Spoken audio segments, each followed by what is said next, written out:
السلام عليكم الغزالات، كيف نتوما؟ لاباس عليكم؟ كنتمنى تكونوا في احسن الاحوال ان شاء الله. مرحبا بكم فيديو جديد ووصفه جديده. اليوم ان شاء الله نشارك معكم كرواسه مالحه بطريقه سهله، وكذلك غنشارك معكم حشوه اقتصاديه. انا اكيد اذا جربتوها بهذه الطريقه غادي تنجح معكم 100%.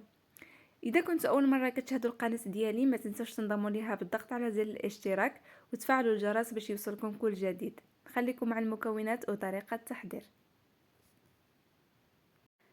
بالنسبه للمكونات البنات، في واحد الاناء غادي نعملو كاس ونص ديال الماء اللي يكون دافي.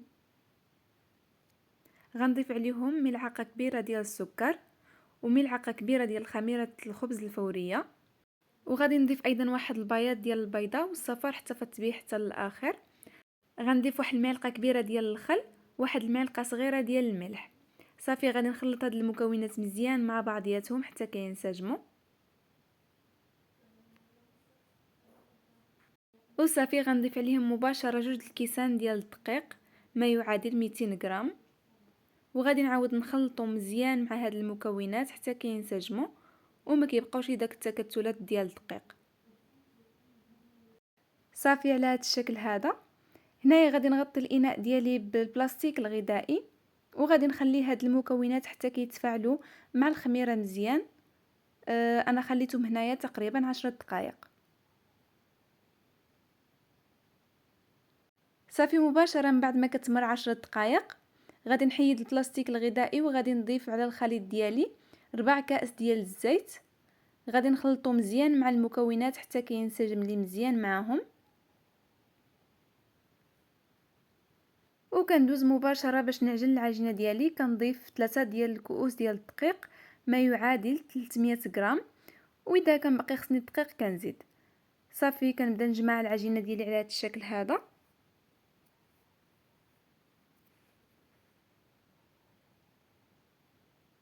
هنايا العجينه ديالي كانت باقا ما تجمعاتش، لذلك غادي نضيف نصف كأس ديال الدقيق، ولكن ما كنضيفوش دفعه واحده، كنضيفوه بالتدريج. كيف لاحظتوا معايا كنتحصلوا على عجينه اللي كتكون رطبه وفي نفس الوقت ما كتلصقش في اليدين. هانتوما هادشي اللي تبقى لي من الدقيق، تقريبا واحد المعلقه كبيره. صافي كنجمع العجينه ديالي على هذا الشكل هذا، وغادي نعاود نغطيها بالبلاستيك الغذائي، وغادي نخليها حتى تختمر ويتضاعف الحجم ديالها. حاولوا انكم تغطيوها مزيان باش تختمر لكم دغيا. هنايا غادي ندوزو مباشره باش نحضروا الحشوه. في واحد المقلاة كنوضعوا الزيت، وغادي نضيف عليهم واحد البصله كبيره مشلضه رقيقه كيف كتلاحظوا. غادي نخليها حتى كتدبل على هذا الشكل، وغادي نضيف مباشره صدر ديال الجداد. تقدروا ايضا تعوضوه بالكفته، كيبقى لكم الاختيار. غنضيف ايضا 2 جزرات اللي عندي محكوكين على هذا الشكل، وجوج ديال الحبات ديال القرع الخضر حتى هو عندي محكوك على هذا الشكل هذا رقيق.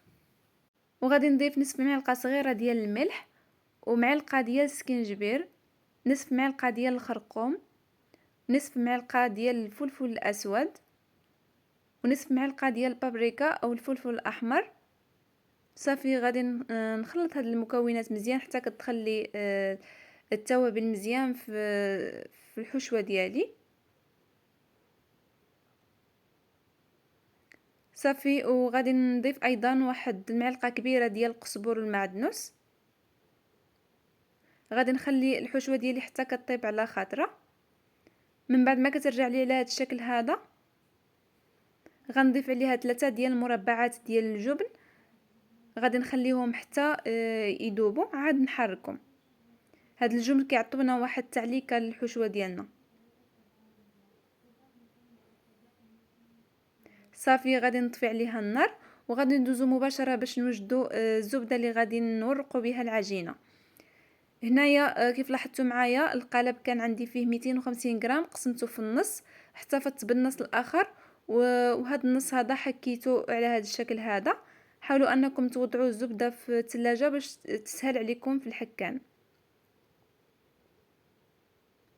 صافي من بعد ما حكيتها غادي نضيف عليها 2 معالق كبارين ديال النشا او المايزينا. وغادي نضيف ايضا راس معلقه ديال خميره الحلويات او البيكن باودر.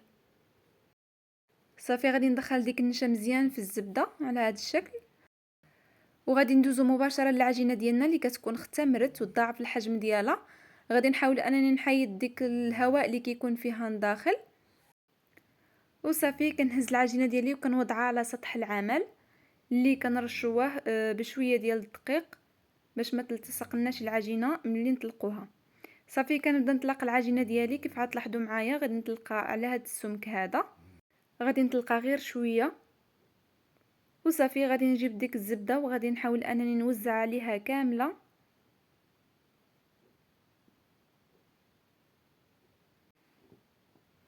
وصافي كنبدا نجمع العجينه ديالي على هذا الشكل كيف لاحظتوا معايا، طريقه سهله. وصافي كنقلب العجينه على هذا الشكل هذا وكنحاول انني نثبت العجينه مزيان على بعضياتها باش ما تفتحليش وتخرج الزبده.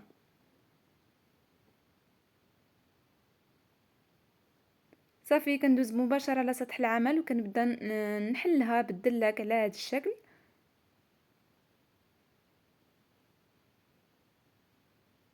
وكنتنيها على شكل مربع وغادي نعاود نطلقها. هاد المره غادي نحاول انني نطلق اكثر من المره الاولى.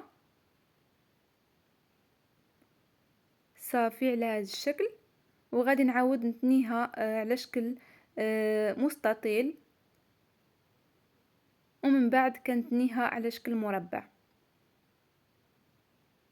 هانتوما على هذا الشكل. هنايا حاولوا انكم تخليوا العجينه ترتاح واحد شويه باش تجيكم سهله في التطليق. انا خدمت بها مباشره. صافي غادي نعاود نتنيها بنفس الطريقه.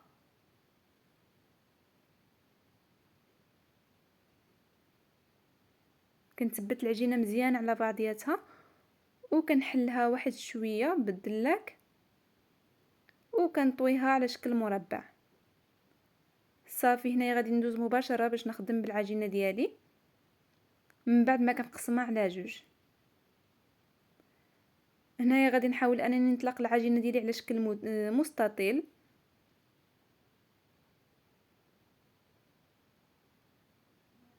هانتوما على هذا الشكل، وكنبدا نعوض الجوانب ديال المستطيل ديالي بالقطعه ديال البيتزا، او لا تقدروا تقطعوهم فقط بشي موسليكون ماضي.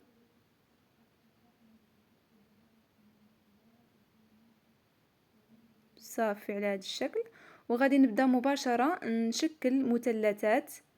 كيبقى لكم الاختيار تعملوهم صغارين ولا كبارين.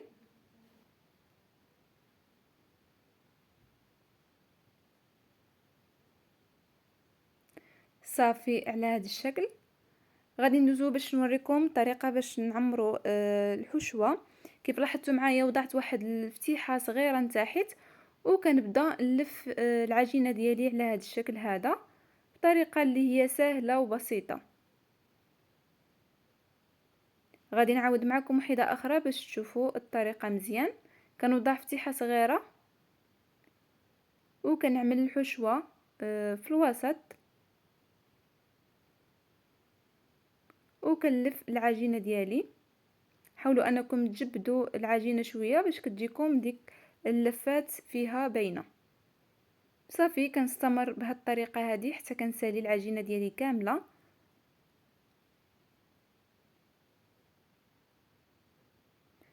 من بعد ما كنسالي كنوضعهم في الصينيه ديال الفرن، كنغطيهم حتى كيتضاعف الحجم ديالهم كيف لاحظتوا معايا.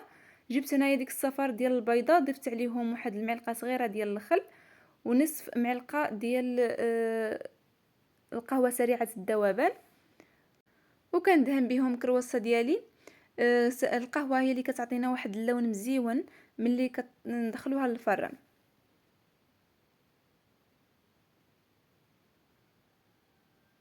كنستمر على هذا الشكل هذا حتى كندهنهم كاملين.